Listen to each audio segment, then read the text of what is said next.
Bonjour, soyez les bienvenus au Club 700, un lieu où vous pouvez vous ressourcer, être encouragé à cause des bienfaits visibles du Dieu vivant. Oui, c'est réel ce qu'on vous montre ici, n'est-ce pas, pasteur? Tout à fait, Massi, et c'est vraiment beaucoup de bonheur et d'encouragement. Oui. Vous êtes toujours les bienvenus à cette émission du Club 700 et nous vous prions de garder la foi et l'espérance dans le Seigneur, quelles que soient les situations que vous traversez, et de savoir que dans nos bureaux régionaux, partout où nous sommes, nous vous gardons dans la prière. Et maintenant, suivons un peu l'histoire ou le témoignage de Rebecca, si furieuse par la trahison de son mari, avait refusé de l'aider jusqu'à préférer le voir mourir. Terrible, n'est-ce pas? Eh bien, regardez. Nous ne nous étions jamais disputés, nous avions toujours été d'accord sur tout. C'était le parfait bonheur. Nous étions faits l'un pour l'autre. Rebecca et Robert avaient déjà été mariés tous les deux. Mais cette fois, ils savaient qu'ils avaient trouvé le véritable amour. J'aimais son indépendance.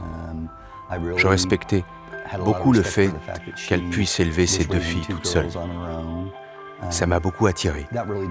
Lorsque nous nous sommes rencontrés pour la première fois, je lui ai dit qu'elle était mon petit ange. Mais après 5 ans de mariage, tous deux commencèrent à s'éloigner l'un de l'autre. Ils avaient maintenant 3 enfants, et leurs responsabilités tant au travail qu'à la maison étaient devenues plus exigeantes. J'avais remarqué qu'il manquait vraiment quelque chose dans notre relation. J'avais l'impression que quelque chose nous tenait éloignés l'un de l'autre. Quelque chose qui nous séparait, quelque chose de mauvais. Mais j'avais choisi d'ignorer ça. En réalité, Robert avait commencé une aventure avec une collègue de travail. Rebecca l'apprit lorsqu'elle découvrit des messages sur son téléphone. Cela ressemblait aux longues conversations que nous avions eues et beaucoup de choses qu'il m'avait dites. Il les disait à cette autre personne, ça m'a fait très mal. Robert avait déjà mis un terme à cette aventure au bout de 4 mois, mais les dégâts étaient faits. J'avais honte. Je souffrais de voir combien je l'avais blessée. Plusieurs fois, j'avais essayé de trouver le courage de tout lui dire. Je n'avais jamais voulu d'un divorce. Je n'avais jamais voulu laisser ma famille. Rebecca était récemment devenue chrétienne. Incertaine de ce qu'il convenait de faire, elle alla voir un conseiller chrétien. Elle m'a dit, le choix vous appartient. Vous pouvez choisir soit de le quitter, soit de rester et de vous battre pour votre mariage. J'ai tout de suite su que je devais rester et me battre. Tous deux suivirent une thérapie de couple et il y eut des progrès. Ensuite, Robert fit une crise cardiaque. Au cours des années qui suivirent, sa santé déclina graduellement et il devint dépendant des soins de sa femme. C'est à ce moment que j'ai réalisé que je ne lui avais pas entièrement pardonné, parce que je n'étais pas l'épouse aimante que j'aurais dû être. Je pense que je gardais toujours cette aventure quelque part dans ma mémoire. Il ne méritait pas les soins et la tendresse qu'en tant qu'épouse, j'étais censée lui donner. 6 ans plus tard, on diagnostiquait chez Robert une défaillance rénale. Il demanda à Rebecca de faire un test de compatibilité. J'en ai presque ri, j'ai dit non. Non, pourquoi me mêler à tout ça? Ce n'est pas mon problème. Ce qui est à moi m'appartient, je vais très bien, et en plus, comment me serait-il possible de m'occuper de toi si je suis affaiblie? C'est à moi, je ne partage pas. Mais les mois passèrent, et il n'y avait toujours pas de donneur pour Robert. Rebecca comprit ce qu'il lui restait à faire. Le manque de pardon m'empêchait de lui démontrer un véritable amour, comme Dieu nous le demande. J'ai prié Dieu de m'accorder de la générosité envers mon mari, ce qui me permettrait d'aimer mon mari comme il voulait que je l'aime. Que mes actions et que mes paroles démontrent l'état de mon cœur. Rebecca accepta finalement de faire le test de compatibilité. Dieu m'a poussée à faire ce test et à lui faire confiance pour le résultat. Quelques semaines plus tard, j'ai reçu un appel de la responsable du dossier. Elle m'a dit que non seulement je pouvais être donneuse, mais aussi que nos 2 types de sang mis ensemble faisaient preuve d'une parfaite harmonie, alors qu'en général, l'un domine l'autre. L'opération fut un succès et Robert retrouva vite la santé. Touché par le pardon de Rebecca, il consacra également sa vie à Jésus-Christ. Je voulais suivre Dieu passionnément. Je voulais devenir un homme intègre. Je lui ai pardonné et j'ai vraiment senti dans mon cœur que c'était véritable, que j'étais sincère au plus profond de moi. Après toutes les mauvaises choses qui me sont arrivées dans ma vie, son pardon a été comme un rayon de soleil. C'était comme si on m'avait enlevé un poids de mes épaules.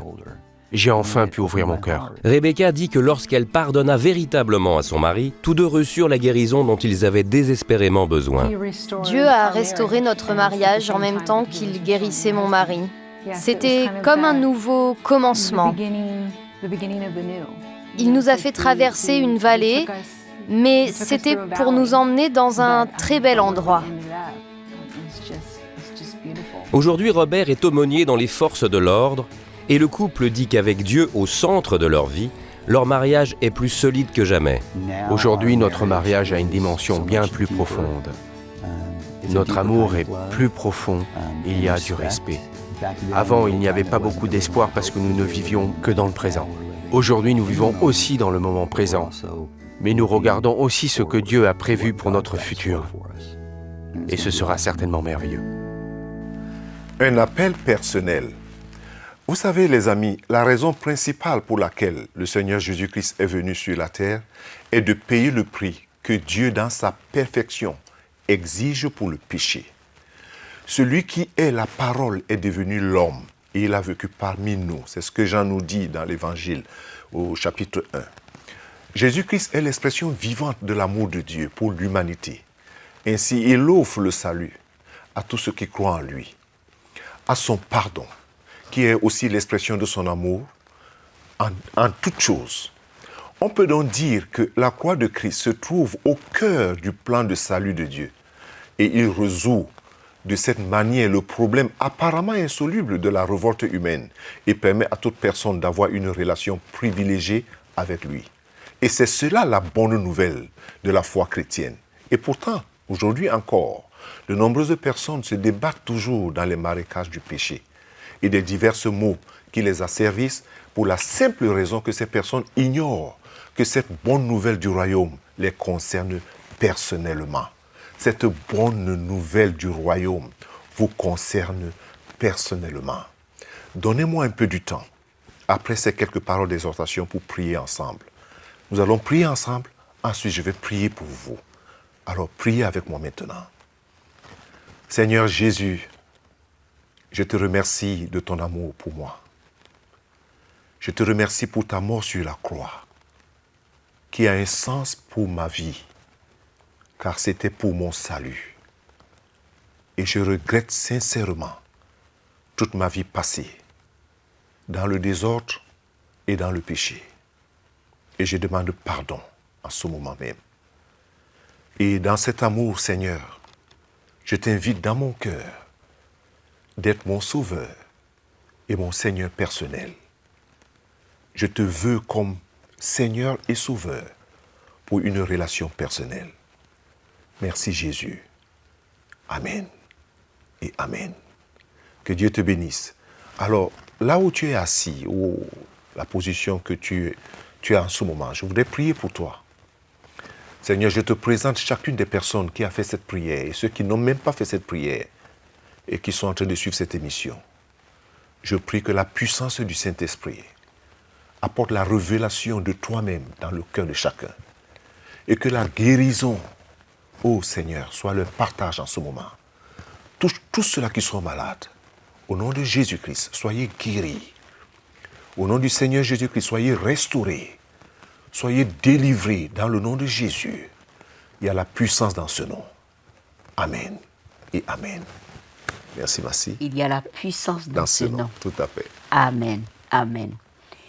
Je suis sûre que vous avez été touchés. Je suis sûre que vous avez aussi un témoignage. Alors, faites-nous savoir ce témoignage-là et ne nous quittez pas. À tout de suite.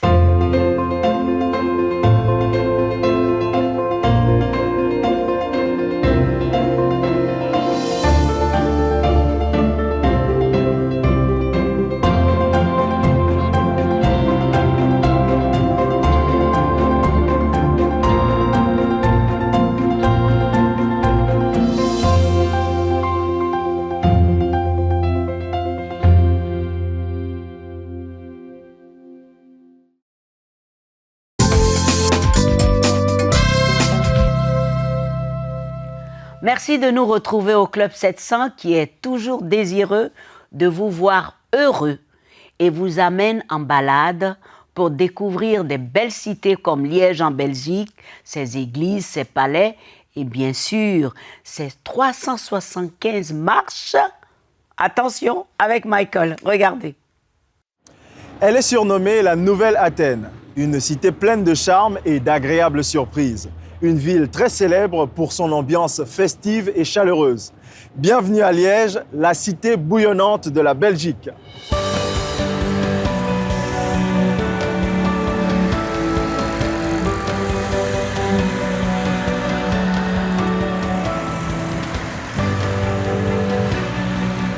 Liège est une ville impressionnante, grâce à un ensemble architectural exceptionnel constitué de bâtiments magnifiquement restaurés. Les églises de Notre-Dame, de Saint-Paul et Saint-Jacques, les collégiales de Saint-Martin et Saint-Denis, le palais des princes-évêques, le pont des Arches et sans oublier l'université de Liège fréquentée par 20 000 étudiants. Je me trouve actuellement devant le Grand Cursus, l'un des plus beaux bâtiments de la ville de Liège d'ailleurs, datant du XVIe siècle. Originellement, le Grand Cursus était le palais d'un riche industriel qui plus tard a été transformé en un musée.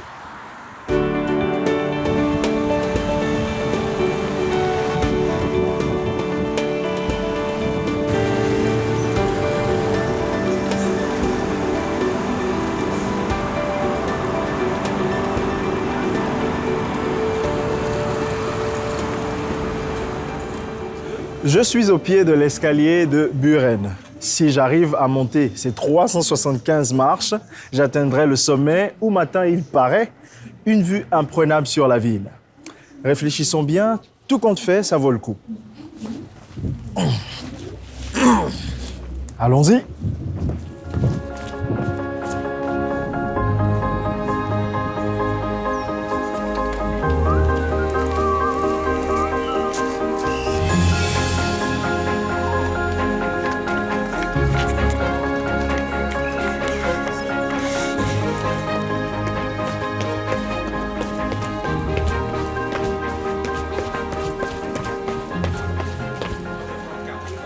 Pour la petite histoire, l'escalier de Buren a été construit en 1880 pour permettre et donner aux soldats un accès direct et facile à la ville.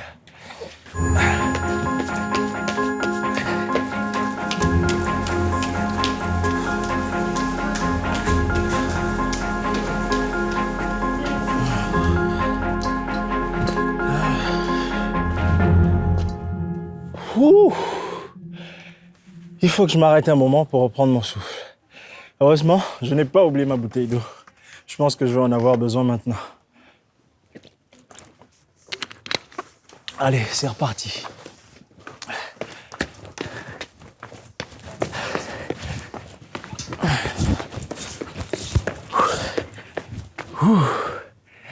Enfin, j'y suis. C'est pas trop tôt. Waouh! Quelle vue magnifique!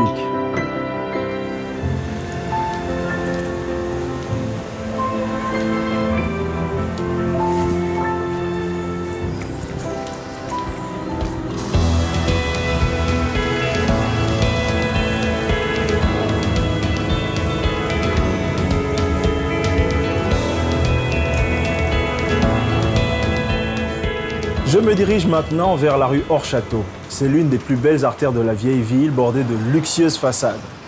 C'est ici qu'habitaient jadis les employés des prestigieux hôtels du maître de Hors-Château.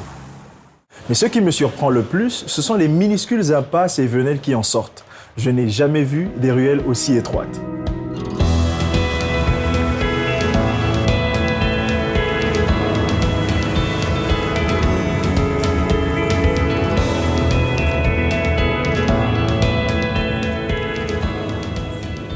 Ces minuscules impasses me rappellent un célèbre passage du Nouveau Testament, au 7e chapitre de l'Évangile de Matthieu, où Jésus nous parle d'un chemin qui est étroit, en disant « Large est la porte et spacieux est le chemin qui mène à la perdition, et il y en a beaucoup qui entrent par là.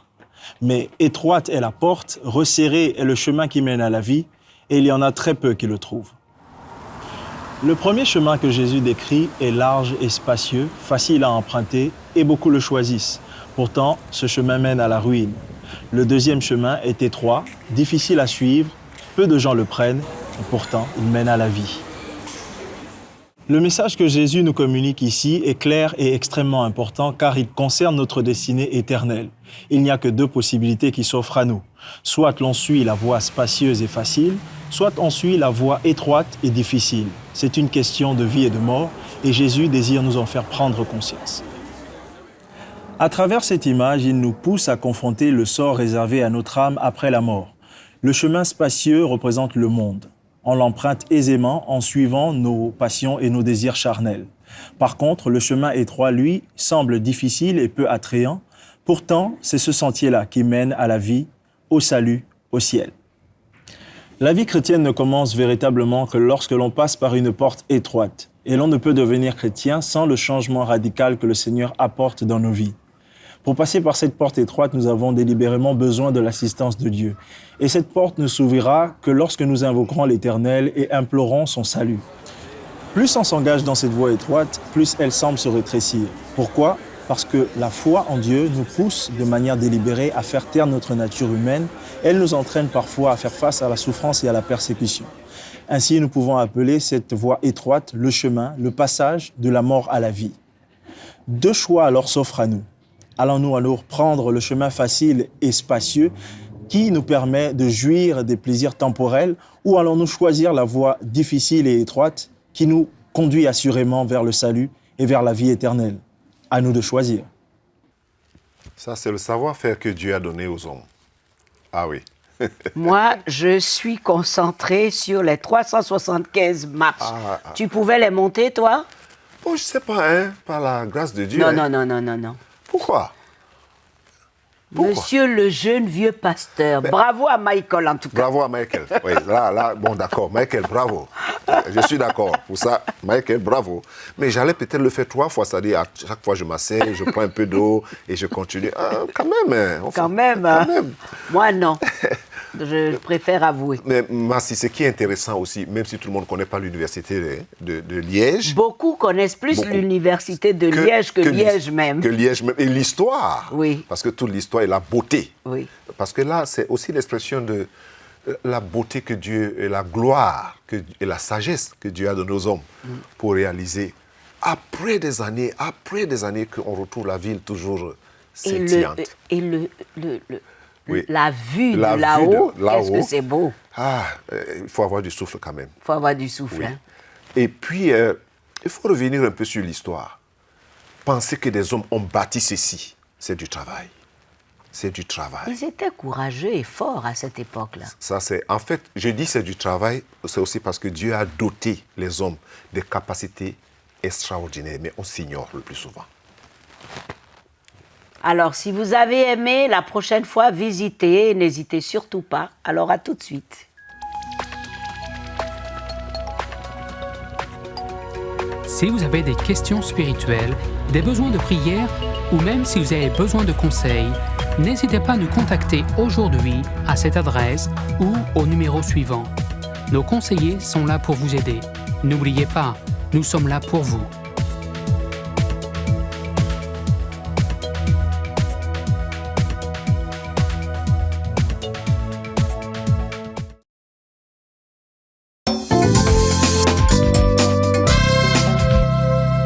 Merci de nous retrouver pour la réponse à toutes vos questions par le spécialiste du jour, le pasteur Kofi. Prêt? Merci, madame. Oui, le spécialiste du jour. Pasteur, je ne suis pas marié et j'ai aujourd'hui 46 ans. Je souffre de ne pas pouvoir avoir une vie sexuelle. Que faire? C'est délicat, Massi. Je ne sais pas si 46 ans, c'est déjà la fin, mais ce n'est pas la fin, je ne pense pas. C'est vrai aussi que dans bon nombre de cas, c'est beaucoup. Mais je ne sais pas ce qui empêche la personne, je ne sais pas si c'est un homme ou une femme, de se marier, mais que ce soit l'homme ou la femme, il doit avoir un problème. Et je ne veux pas décourager la personne ou les personnes dans cette situation. Je pense que c'est une question de conviction personnelle. Et les gens doivent faire des choses par conviction, à mon avis. Pourquoi je ne me marie pas ou pourquoi Si c'est encore la femme, elle ne va pas attraper un homme pour dire « épouse-moi ». Elle est obligée d'attendre selon que le Seigneur disposera les choses pendant qu'elle prie et avec des conseils, c'est ce que le Seigneur amène quelqu'un vers elle. Ce n'est pas elle qui va attraper, même si aujourd'hui on voit celle qui attrape, mais je ne parle pas de ça. Si c'est un homme, il y a une question de conviction. Et j'insiste là-dessus parce que les gens doivent faire des choses par conviction. Bon, connaître maintenant l'expérience de la vie sexuelle comme la personne parle, il y a tout le temps de le faire. Hein. Il n'y a pas un âge, il n'y a pas quand même. C'est ce que je vais dire à la personne. C'est une question de conviction. Et que la personne fasse le pas. Il y a un pas à faire. Je crois que la personne doit faire un pas. Voir avec des amis, oui, des parents. Des parents, discuter, je désire, voilà. Présentez-moi des personnes, c'est voilà. ça? Oui, c'est ça. En clair? Oui, en un mot. Bon. Il faut avancer. Il faut avancer, ok. J'ai dans le passé volé l'argent de quelqu'un et aujourd'hui que je suis chrétien, je veux restituer. Mais la personne en question est décédée. Que faire? Là aussi, c'est une question de conviction et c'est bien que la personne ait à cœur le désir de restituer. De réparer, oui. De réparer la chose. Maintenant que la personne ne vit plus, il y a 2 ou 3 options. Soit on cherche quelqu'un de la famille de cette personne et parce que la personne veut connaître la paix, elle va vers cette personne, confesse et remet cet argent. Dit, voici ce que j'avais fait. Si elle ne connaît pas la personne, n'a jamais connu qui est le membre de la famille, alors on va dans une église, on voit un pasteur à qui on confesse la chose et on donne cela comme don au Seigneur. Ou alors, dans sa propre famille, si la personne a ses parents ou un aîné, il lui dit le problème et il remet ce don. Si la personne veut prendre, s'il ne veut pas prendre, ok, il peut faire un don à quelqu'un d'autre de ces dons-là. Ou bien, et surtout parce qu'on a confessé cela au Seigneur. Au Seigneur. Le Seigneur voit le cœur. Oui, ça c'est très important. Voilà. Très bien. Pasteur, je veux savoir si Dieu peut créer quelqu'un de stérile ou handicapé. Est-ce que c'est Dieu qui fait ça? La Bible nous dit qu'au commencement, Dieu a créé, lorsqu'on lit dans Genèse, on voit comment Dieu a créé toutes choses. Et la Bible dit, et voici tout ce que l'Éternel avait fait était bon. Dieu vit que tout ce qu'il avait fait était bon. Donc, pendant la création, Dieu n'a rien créé qui soit imparfait. Rien. Mais qu'est-ce qui a causé tout ce que nous voyons aujourd'hui? Les enfants qui naissent ou les gens qui naissent avec des infirmités ou alors la stérilité et tout ça. Ça, c'est les conséquences de cette chute de Adam et Ève. C'est ce qui a laissé tout ça. Mais ce n'est pas Dieu qui a créé. Dieu ne peut pas avoir créé l'homme ce jour-là. Et il dit qu'il vit que cela était bon. Et en même temps, il le piège avec la maladie ou l'infirmité. Non, ce n'est pas Dieu. En fait, c'est les conséquences. Mais en Christ, je vais terminer avec ceci, en Christ, on peut être délivré et guéri de toutes ces choses. C'est important. Oui. Merci beaucoup, pasteur.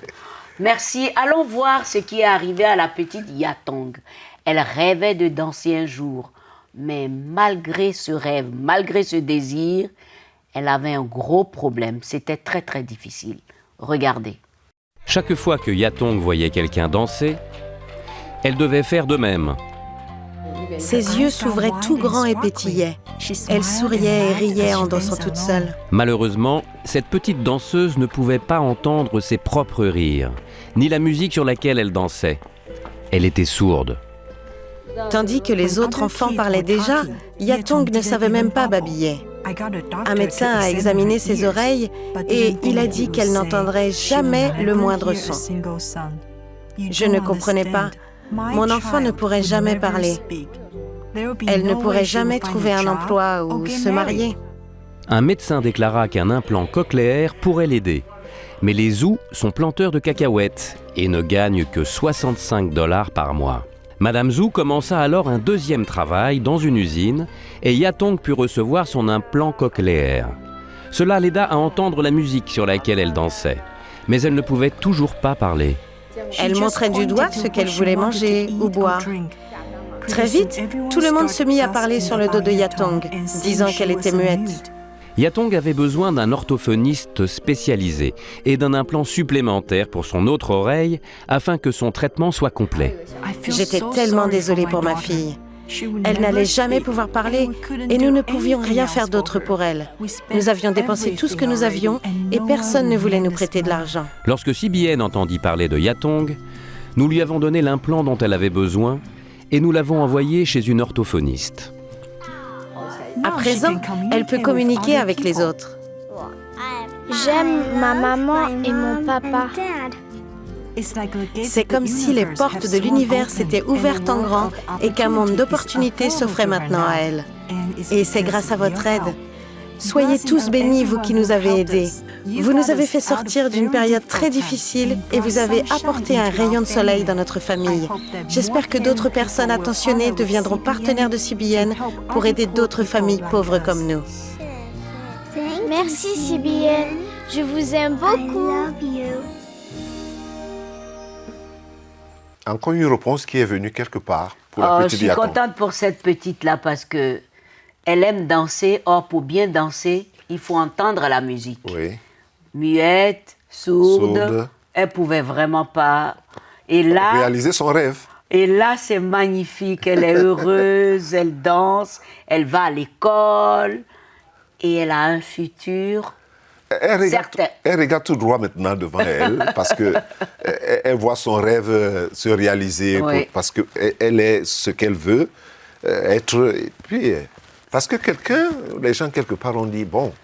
Bravo à tous ceux qui donnent pour que CBN puisse continuer à faire tout ça. Encourager tous ces gens-là. Cette famille, cette petite fille. Oui. Et puis plusieurs autres personnes en Afrique, en Asie. Très loin, très très loin où vous pouvez pas aller, votre don peut aller. Là où vous ne pouvez pas aller, votre don peut arriver là-bas. Et pasteur, je suis contente de dire que le nombre des donateurs augmente chaque jour. Dieu merci. Comme pour dire, soyez du nombre. Voilà, voilà. Et ce n'est pas difficile. Il suffit d'aller dans nos bureaux régionaux, écrire, visiter nos sites, aller sur Facebook et puis un petit clic, le don est fait, et puis ça part partout dans le monde. Et vous devenez partie, vous faites partie de l'équipe en ce moment-là, du Club 700, et de cette chaîne d'amour qui s'exprime de cette manière. Et lorsque vous regardez les émissions comme l'histoire de Yatong et les autres, vous savez que votre vie est utile à quelque chose. Oui, très bien, pasteur. Bonne émission. Tout va très bien. Tout à fait. Chers amis, merci d'être restés en notre compagnie. Nous sommes vraiment ravis à chaque fois. Que Dieu vous bénisse et à très bientôt. Au revoir, pasteur.